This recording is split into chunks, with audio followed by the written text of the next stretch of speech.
Ini kisah kehidupan Nabi Ibrahim di dunia. Kemudian ya, Nabi Ibrahim diperjalankan oleh Allah.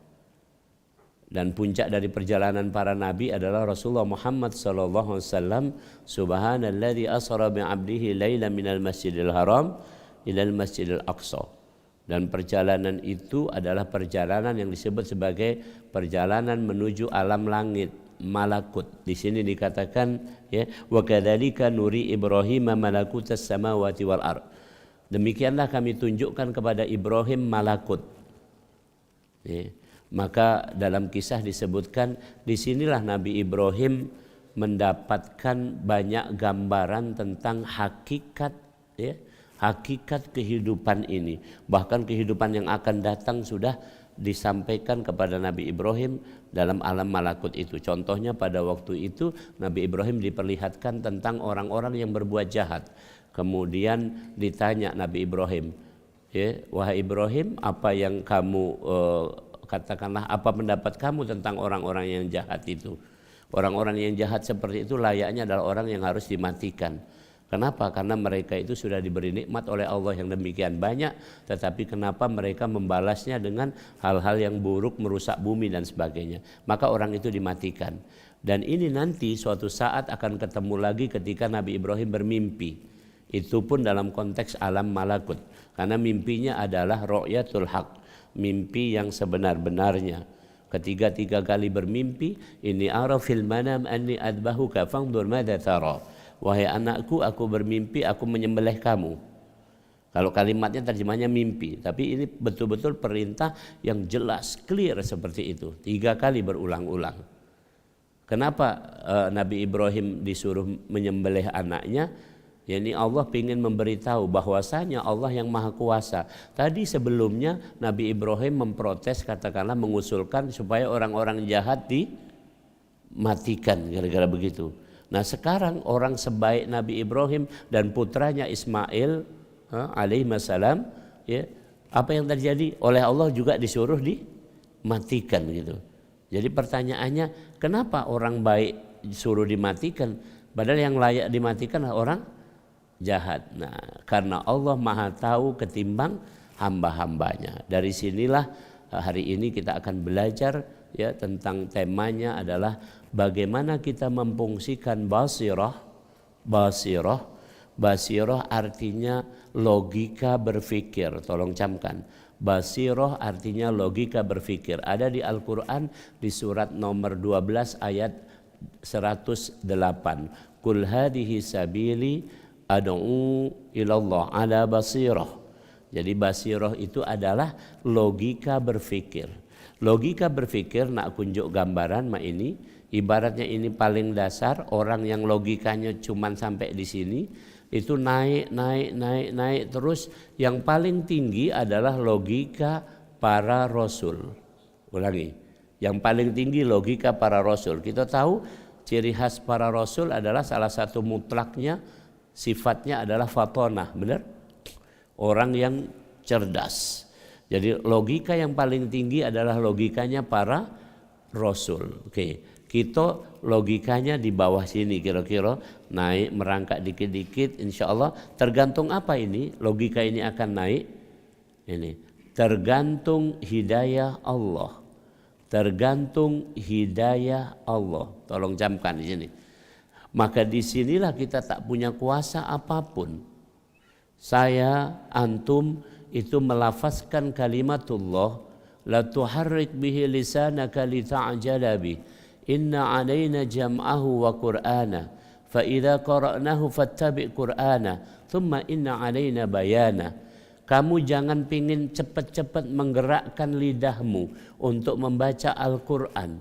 Jangan. Tunggu sampai Al-Quran kami bacakan dengan selesai dan kami masukkan ke dalam hatimu. Jadi saya membaca Al-Quran, antum membaca Al-Quran, itu bukan gawe mulut ini. Tapi karena Allah membacakannya kepada kita, masuk ke dalam hati, kemudian menimbulkan gerakan dari hati ini sampai wujud dalam bentuk kita bisa melafazkannya dengan sebaik mungkin. Subhanallah. Nah, ini bukti bahwa Seperti itulah kira-kira hidayah petunjuk Allah.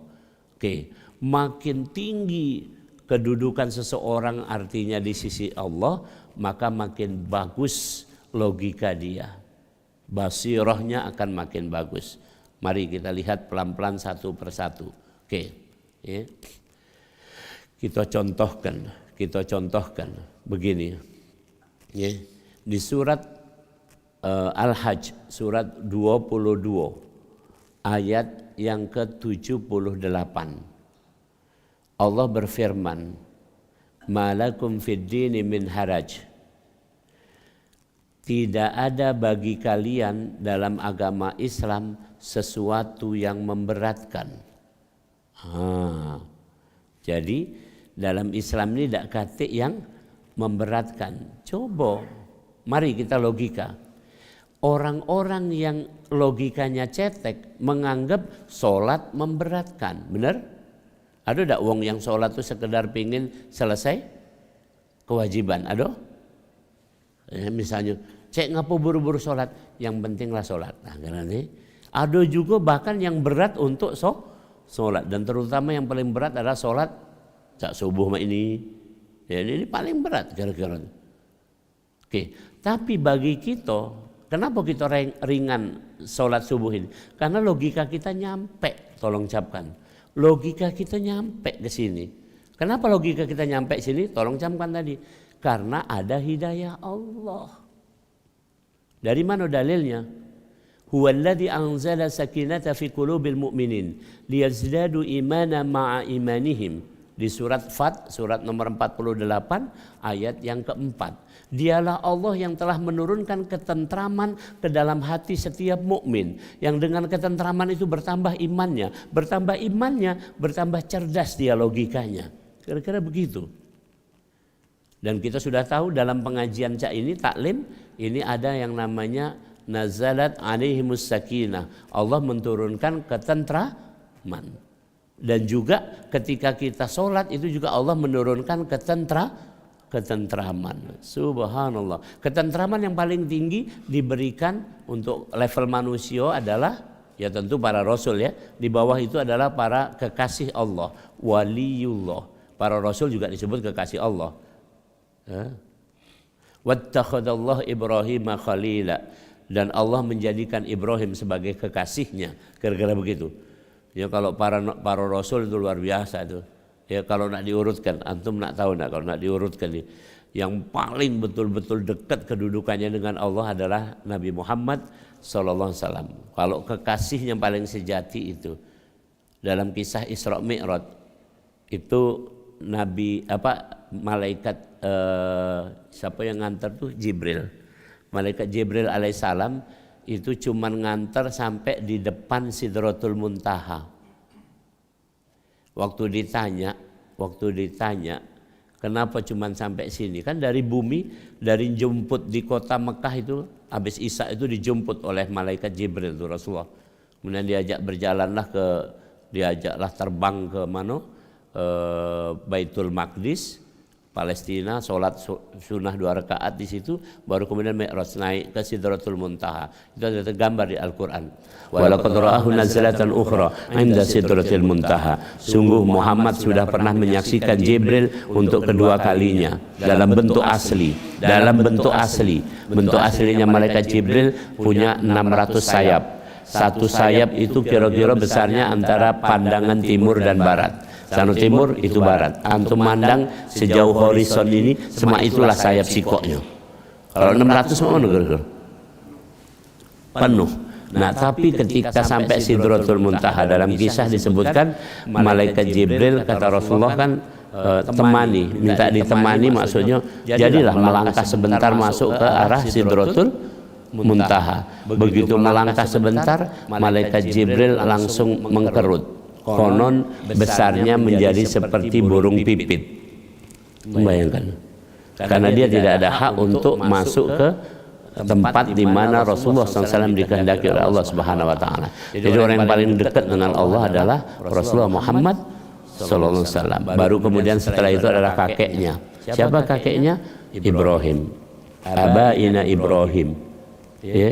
Baru setelah itu ya, lanjutannya adalah ada Nabi Musa, ada Nabi Isa, dan ada Nabi Nuh. Itulah yang disebut di Al-Quran sebagai ulul azmi minar rusul, yaitu Rasul yang paling sabar, paling tabah. Itu yang paling dekat pada Allah. Itu logikanya yang udah paling tinggi. Itu logikanya paling tinggi. Di bawah itu adalah para waliullah. Ala inna awliya Allah la khaufun alaihim wa lahum yahzanun alladzina amanu wa kanu yattaqun. Di surat Yunus ayat 60-an. Bahwasanya para waliullah tidak khawatir, tidak bersedih dengan kehidupan ini, karena logikanya tinggi nih, sudah sampai sana. Contoh misalnya para waliullah ini, coba sekarang kita logika kita nih aku tanya, logika kita ini, kalau kita tidak begawe dapat penghasilan enggak? Tidak, kan itu logika kita. Logika waliullah tidak mah itu. Terus kalau kita sakit, logika kita memang betul kita berobat, waliullah juga berobat. Tapi waliullah itu berobat ini terserah dia, maksudnya serahkan sama Allah seperti apa. Subhanallah. Ini ya apa namanya, kisah-kisah sudah begitu banyak tentang kisah waliullah.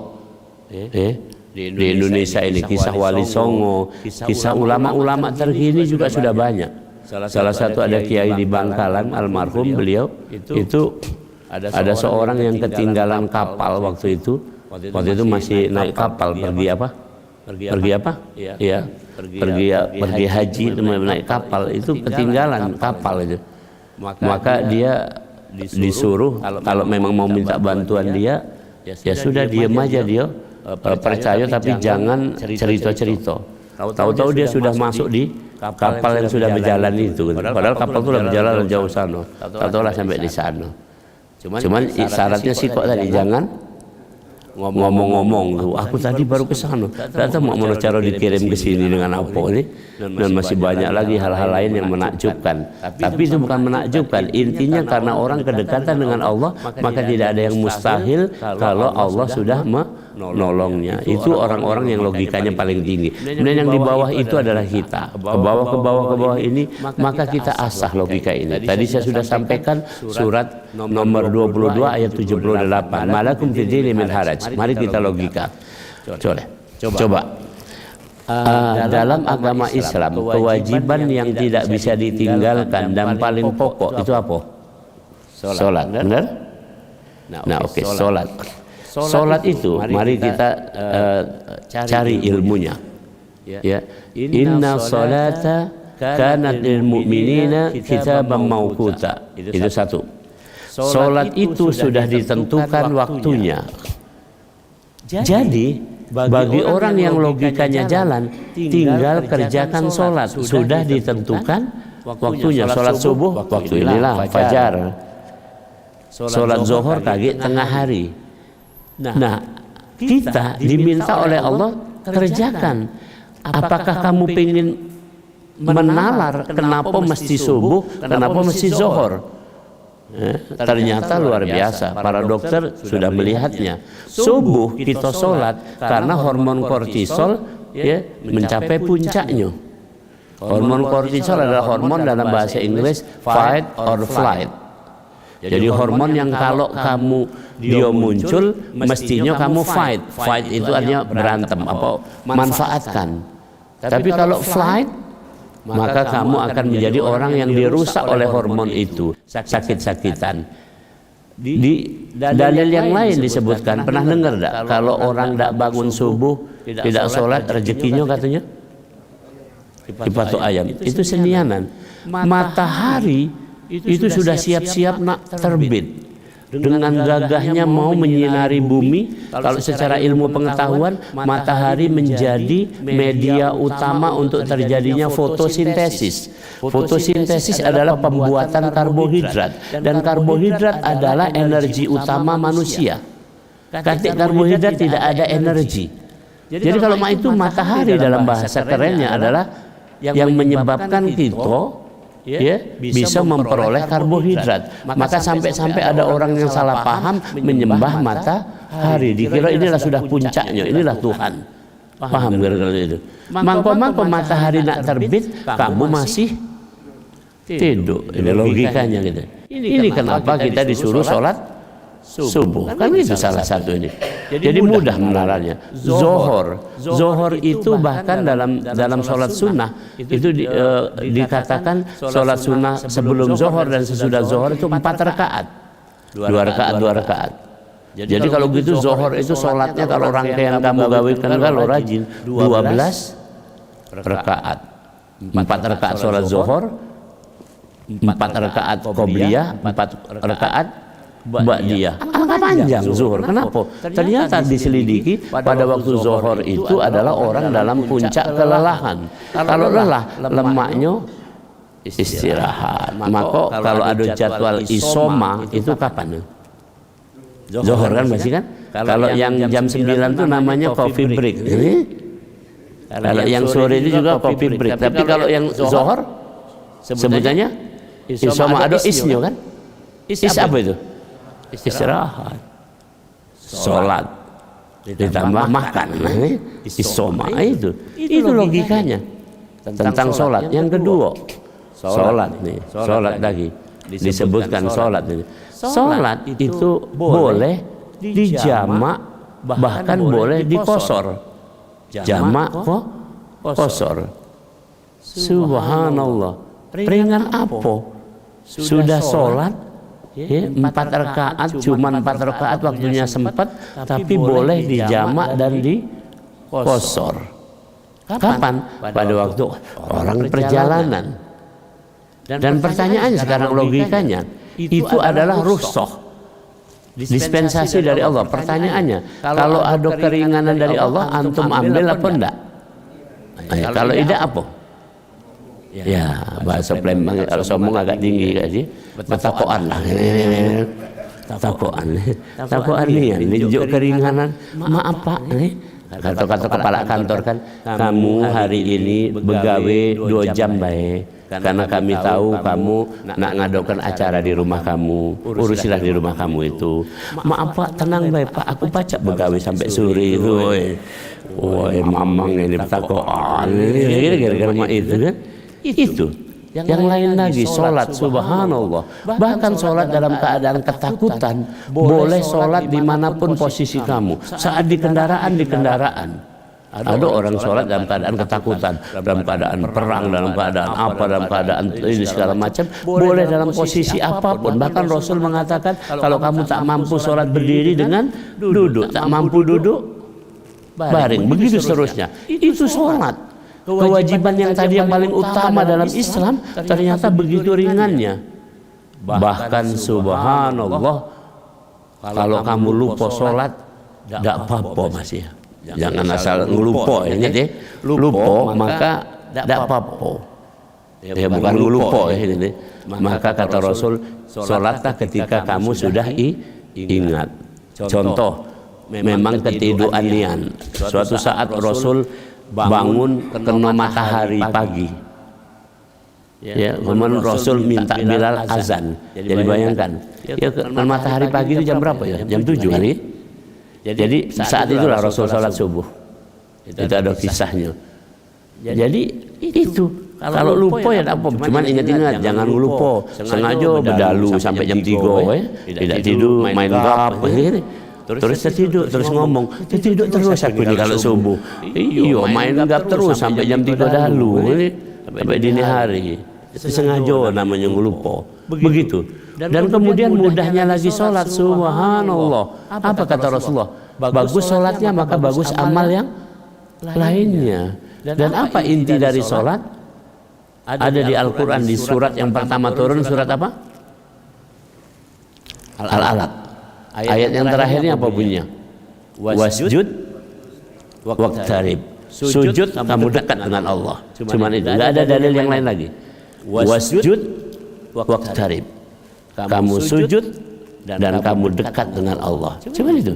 Jadi orang yang sholat berarti orang yang dekat dengan Allah. Makin rajin sholat, makin dekat kepada Allah. Sudah. Dan nikmat yang paling besar di Al-Quran juga disebut sampai tadi orang-orang yang kafir tadi di surat yang kita baca sama-sama tadi di salat tadi itu kan, walau taro idil mujrimuna nakisu ru'usihim 'inda rabbihim rabbana absarna wa sami'na farji'na na'mal salihan inna muqinun. Apa na'mal salihan? Ya Allah, kembalikan kami ke bumi, kami akan beramal soleh. Apa amal yang mau dilakukan oleh dia?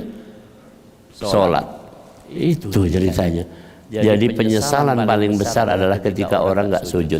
Maka kalau kita sudah pernah sujud, sudah selesai lah kira-kira itu. Kalau kita sudah pernah sujud, selesai lah itu. Kaget suatu saat di kampung akhirat, walaupun kita dosanya banyak, waktu ditanya, cek dosa kamu banyak, iyo cuman aku pernah sujud ya Allah. Nah itu baik itu. Sudah. Dan nanti kapan-kapan kita akan bicarakan tentang bahwa di sholat ada bacaan tahiyat, yang itu adalah dialog ketika Rasulullah Muhammad SAW ya berada di Sidratul Muntaha, langsung dialog Allah dengan Rasulullah Muhammad SAW. Hadirinkumullah, nama inilah kira-kira. Jadi hari ini saya ingin menyampaikan pada antum semua bahwa sebaiknya kita terus mengasah logika kita, kemudian kita merujuk kepada Al-Quran. Al-Quran disebut sebagai bayyinah. Lam yakunil ladzina kafaru min ahlil kitabi wal musyrikina munfakkina hatta ta'tiyahumul bayyinah. Perhatikan kalimatnya. Munfakkina artinya tercerabut.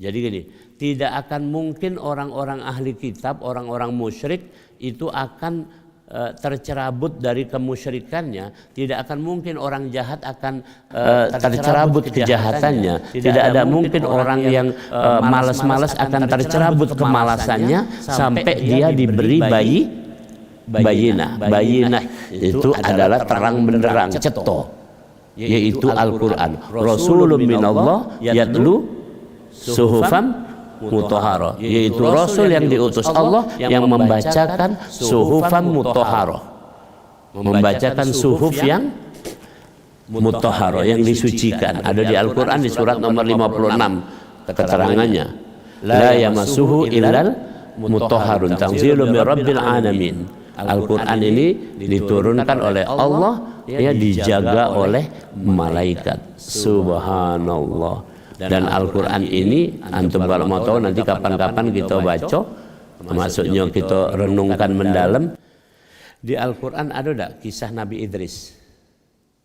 Ada? Atau sebutan Nabi Idris? Antum pernah baca? Ada? Ada. Nih, Nabi Idris itu disebut di Al-Quran makanan aliyah, ditempatkan di tempat yang tinggi. Oke. Nabi Idris itu ringkasnya itu pakai logika waktu dia di sana. Nabi Idris karena kekasih Allah, dekat sama Allah, dalam kisah ayat itu Nabi Idris itu ketemu malaikat Israel. Nanyo, kira-kira bahasa kita Israel, kamu itu kan yang tukang nyabut nyawa. Coba aku dicabut nyawa, tapi ecak-ecak baik, maksudnya itu percobaan. Ya, karena malaikat ini apa? Ini kekasih Allah kan dituruti, cabut nyawa. Oke. Tapi bukan itu kisah yang intinya, yang belakangnya nanti. Kemudian setelah dicabut nyawa, baru bisalah orang ini atau Nabi Idris ini pergi ke alam akhirat. Maka ketemulah malaikat Malik. Coba aku diajak keliling-keliling neraka ini. Keliling neraka. Sampai di ujung. Karena kenapa? Ujung dari neraka adalah surga. Ada di Al-Quran. La tarawunnal jahim, tsumma la tarawunnaha 'ainal yaqin. Kamu benar-benar nanti akan melihat neraka dengan mata kepala kamu sendiri. Dan kamu harus melewati itu, namanya jembatan Sirat. Jadi dijalankanlah sampai ke seberang sana. Di seberang berarti surga. Ketemu Ridwan. Aku nak nyingok, coba masuk ke dalam itu. Karena caknya bagus. Diizinkan masuk ke sana. Sudah sampai sana, sudah ditunggu mungkin sejam 2 jam, anggap lama itu kan. Cek, sudah cek, waktunya cek, turun sudah selesai. Kata Nabi Idris ini dia membaca Al-Quran. Jadi di sinilah Al-Quran itu sebenarnya cuma turunnya aja belakangan. Nabi Muhammad cuma diutus belakangan saja. Nabi Idris membacakan dalil yang ada di Al-Quran. Dak kate wong yang sudah masuk surga itu metu lagi. Khalidina fiha. Khalidina fiha. Dia kekal di dalamnya. Nabi Isa, malaikat ini kok. Cuma itu level Nabi Idris alaihissalam. Lalu Idris Bang Raya ini lain cerita. Ini ingat-ingat namanya. Tapi intinya perhatikan kalimatnya. Takwa Nabi Idris seperti itu. Kemudian diproteslah Nabi Idris. Kan orang kalau masuk surga harus melewati neraka, bukan masuk neraka ya, melewati neraka. Jawab Nabi Idris, sudah, tanyalah Malik. Lah lewat aku. Nah, untuk bisa masuk kampung akhirat kan harus mati dulu. Sudah, kan sudah dimatikan oleh siapa? Nah, ini logika yang biasa, Pak. Jadi antum seneng-seneng lah kira-kira mak itu gitu. Jadi sekarang ini kita kalau logika kita paling tinggi sampailah kepada logika waliullah la khaufun alaihim wa lahum yahzanun. Jadi contoh misalnya logikanya ketika nggak ada makanan puasa. Ketika ada makanan makan, itu kan? Kenapa? Karena kita secara ilmu pengetahuan ternyata orang tidak makan bisa tahan sampai 14 hari. Dan nggak mungkin selama 14 hari kita nggak jumpa makanan, kan kira-kira begitu. Subhanallah.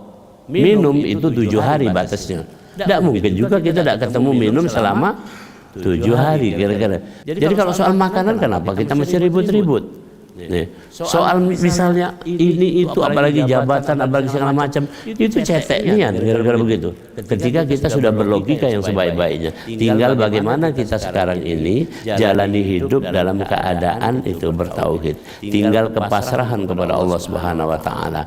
Ya, maka dalam hadis dikatakan puncaknya hari ini orang kalau mau berlatih logika paling tinggi sampailah kepada dalil anna indadhoni abdibi, yaitu ya tergantung sangkaan kita kepada Allah Subhanahu wa taala. Sangkaan kita kepada Allah. Kalau kita senantiasa bisa menyangka yang baik kepada Allah, itu logikanya tinggi. Tapi kalau sangkaan kita kepada Allah itu macam-macam, logikanya rendah. Makin bagus sangkaan kita kepada Allah dalam kehidupan ini, makin bagus. Demikian, mudah-mudahan bermanfaat. Tafadhol, kalau ada pertanyaan masih ada waktu nih. Masih ada ya jam? Hah? Ya, Pak, laju silakan. 16 menit tuh. Waduh, tulis saja kamu deh. Suruh 16 menit. Silakan. Kita asah. Antum tanya nak ngasah apa sini? Kita kalau saya dapat aku jawab.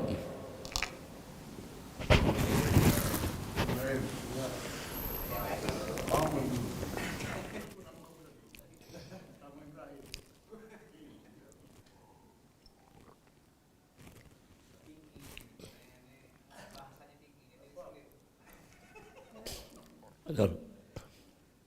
Silakan.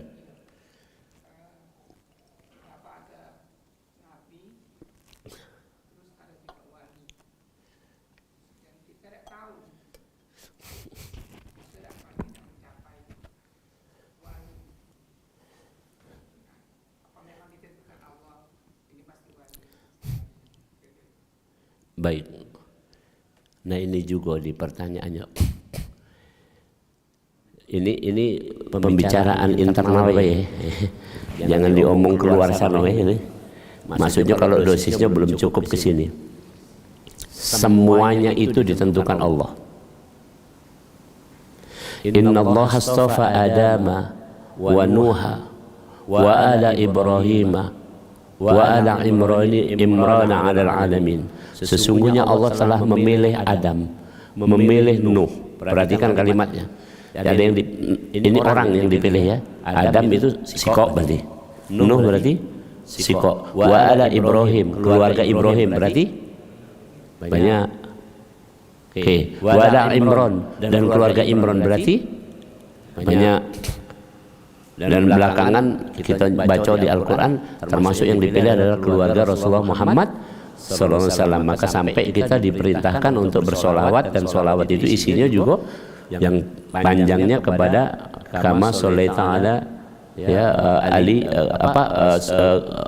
Allahumma sholli ala sayyidina Muhammad wa ala ali kepada keluarganya juga, kira-kira begitu. Jadi mutlak nak jadi rasul, nak jadi wali, kita turunkan lagi. Nak jadi wong soleh, nak jadi wong baik, itu adalah pilihan Allah. Katik campur tangan kita. Tolong camkan ini. Renungkan baik. Jadi ketika kita lah pacak sujud itu tadi, kita lah pacak sholat, pacak pengajian ini, bersyukurlah kita. Berarti kita ini dipilih. Itu tadi tergantung Tuhan tadi. Jangan kamu ragu-ragu lagi ngomong, apa aku ini dipilih enggak ya? Dipilih jelas, cek. Maksudnya dipilih jadi orang yang sholat. Jangan pula langsung umumkan keluar sana, cek. Dipilih jadi wong soleh. Itu boleh ngomong itu. Tapi antum harus yakin. Jadi tidak boleh ada ragu. Tidak boleh ada ragu. Dan buktinya sholat kok. Buktinya sholat kan? Saya pertanyaan saya misalnya, sholat ini ciri wong soleh atau bukan? Ciri orang? Ya, ciri orang utama orang soleh. Orang soleh ya adalah sholat. Ini dipilih, bukan kebacaan kita, karena dipilih oleh Allah. Renungkanlah, karena dipilih oleh Allah. Nah, cuman untuk dipilih kepada Allah saja harus sadar. Sadarnya tadi gunakan ini. Nah, saya mau kasih timbangan. Ada seorang waliullah ngomong begini, malaikat itu kenapa bisa dikalahkan kedudukannya oleh manusia? Karena malaikat itu sudah berada di sisi Allah, tahu Allah, benar? Malaikat tiap hari artinya ya memang ngurusi apa yang diperintahkan oleh Allah. Ada yang ngurusi matahari, ngurusi arasnya Allah, ngurusi air, ngurusi apa, itu kan sudah diperintah oleh Allah langsung. Perintahnya tuh SK-nya tuh ada nih. Tadi malaikat, 3 malaikat tadi, malaikat Israel, malaikat Ridwan tadi kan gara-gara itu kan berdebat. Itu juga sudah. Malaikat Mungkar Nakir waktu nak nanyoi orang dikubur atas perintah Allah. Itu wajar. Jadi kalau malaikat itu beriman kepada Allah, yakin kepada Allah, wajar tak kira-kira? Sekarang pertanyaan, kalau manusia? Pakai logika baik. Kalau manusia? Ya. Manusia, misalnya ada yang tidak beriman kepada Allah, wajar. Tanda kutip ya sejarah ini. Wajar karena dia tidak nyinggung Allah. Mana nyinggung Allah? Kita pun yang beriman ma ini, jangankan nyinggung Allah, kita beriman tidak sama Rasulullah? Beriman. Pernah nyinggung tidak gitu? Kan logikanya kan beriman, tak percaya ada dulu itu. Bahkan kamu Lembang ditambah lagi ada rupa, ada rego. Sudah ada rupanya masih kurang. Mesti rupa yang bagus, baru ada rego. Ya Rabbi Karim, subhanallah. Jadi intinya pilihan Allah, dipilih Allah. Makna rahasianya kita renungkan.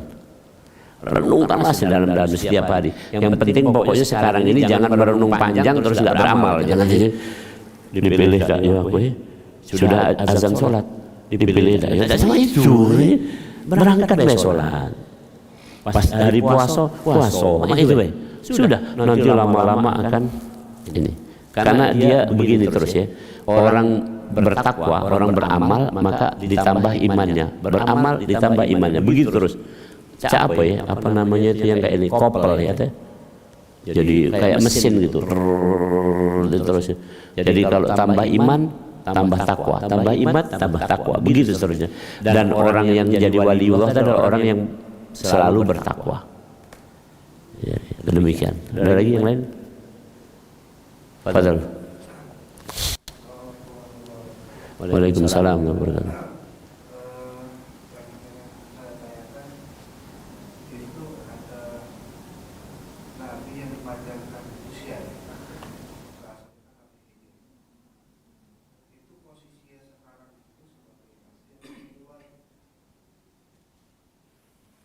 Itu baik. Oke, baik. Seperti ini. Sebenarnya seluruh orang-orang itu disebut oleh Allah Subhanahu wa taala sebagai kekasihnya. Kita pun sebagai kekasih Allah. Kekasih adalah apa? Coba kita definisikan. Ini menurut Imam Ibnu Taimiyah. Yaitu orang yang kekasih itu adalah apa yang dia senang, maka kita senang juga. Apa yang dia benci, maka kita benci juga. Itu baru kekasih. Contoh misalnya, Allah senang enggak dengan sholat ini? Senang. Maka kalau kita senang juga sholat, berarti kita menganggap Allah sebagai kekasih. Ini dulu gitu. Allah senang enggak kita ini bertengkar? Enggak. Ya, kata Allah wala tafarraqu. Jangan kamu berpecah belah, termasuk bertengkar, jangan. Maka kita benci juga bertengkar. Pertanyaan aku sekarang, maka ulama menyarankan begini, jangan kamu berdebat dalam kondisi apapun, meskipun kamu lebih tinggi ilmunya atau kamu akan menang dalam perdebatan itu, jangan berdebat. Ini orang sulit mau tidak berdebat, benar aja. Ini nggak di TV itu kan, perdebatan itu kadang ini ngomong belum selesai sudah. Itu tidak ini. Kenapa maksudnya? Karena berdebat itu sesuatu yang dibenci, nggak akan ketemu kebenaran. Yang benar bukan debat, tapi berdiskusi. Contoh, setelah perjanjian Hudaybiyah itu ada diskusi antara orang kafir dan orang-orang Islam tentang ketuhanan, tentang syariat, tentang Nabi Muhammad. Akhirnya dengan diskusi itu banyaklah masuk Islam. Jadi intinya jawab ini dulu, mau Nabi, mau waliullah adalah kekasih Allah. Nah, cuman ada tingkatannya.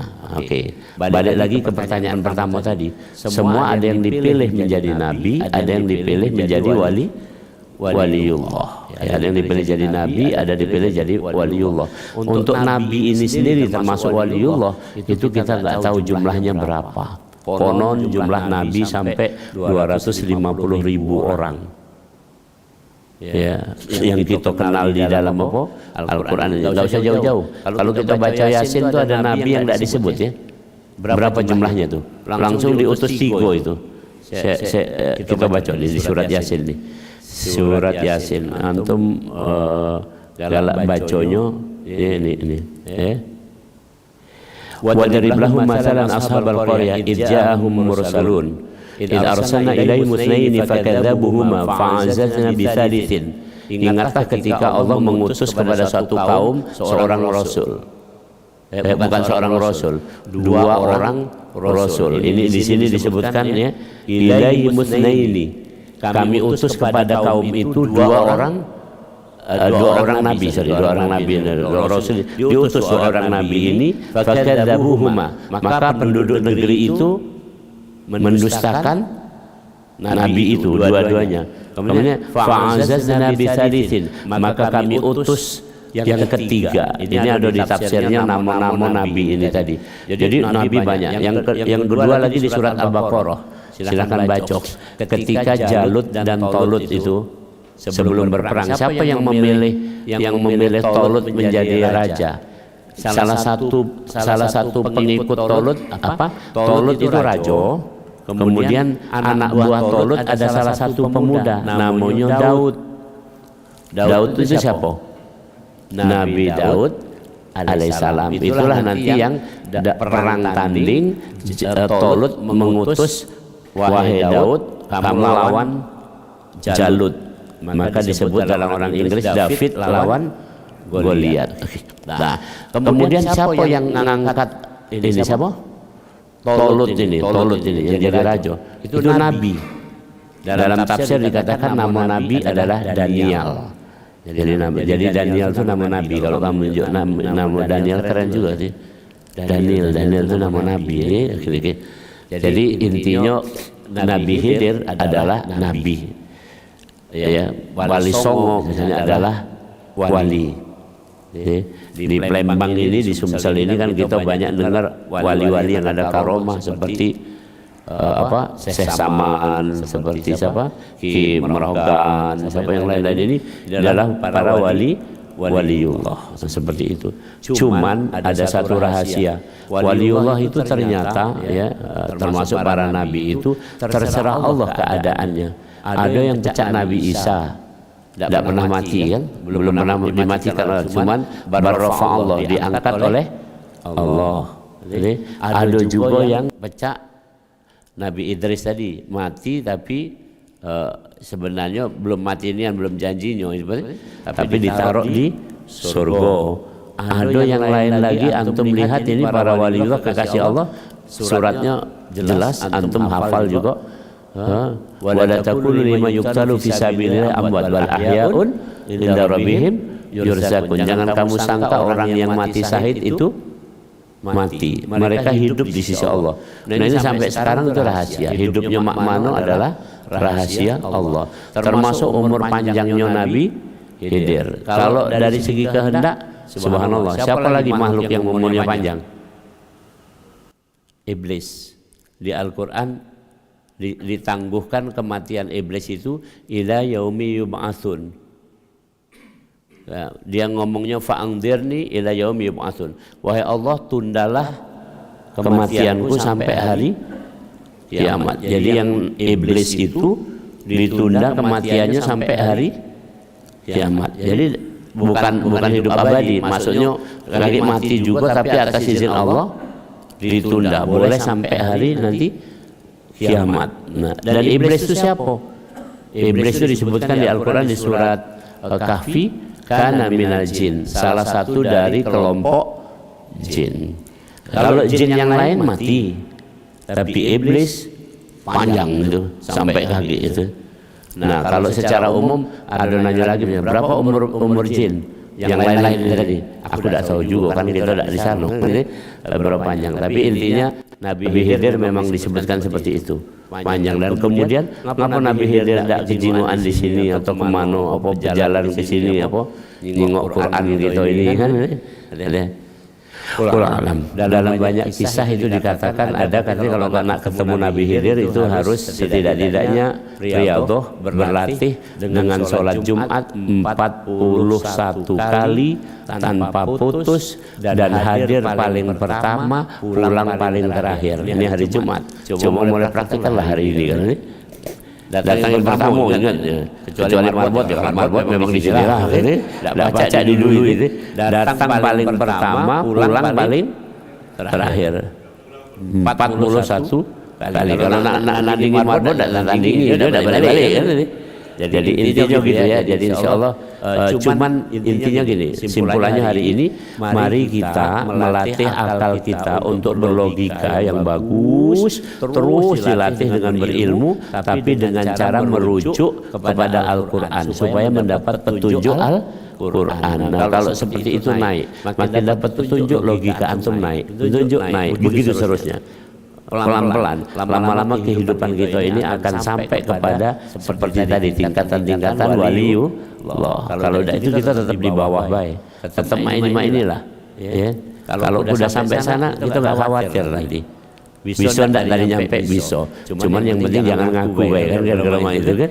Ngaku tidak boleh tapi ngerasakan kenikmatan itu ada. Demikian mudah-mudahan bermanfaat. Bismillahirrahmanirrahim. Alhamdulillahirabbil alamin wal aqibatu lil muttaqin wa la udwana illa 'alal zalimin. Allahumma shalli ala sayyidina Muhammad wa ala ali sayyidina Muhammad. Ya Rabb وهب لنا حقيقة الإيمان بك حتى لا نخاف ولا نرجو غيرك ولا نعبد شيئا سواك وأهيها بمعرفتك يا الله وأمنها على شهادة بسبيلك إنك نعم المولى ونعم النصير اللهم آمين والحمد لله رب العالمين. Mari kita tutup dengan doa kafaratul majlis. Subhanakallahumma wa bihamdika asyhadu an la ilaha illa anta astaghfiruka wa atubu ilaik. Assalamualaikum warahmatullahi wabarakatuh.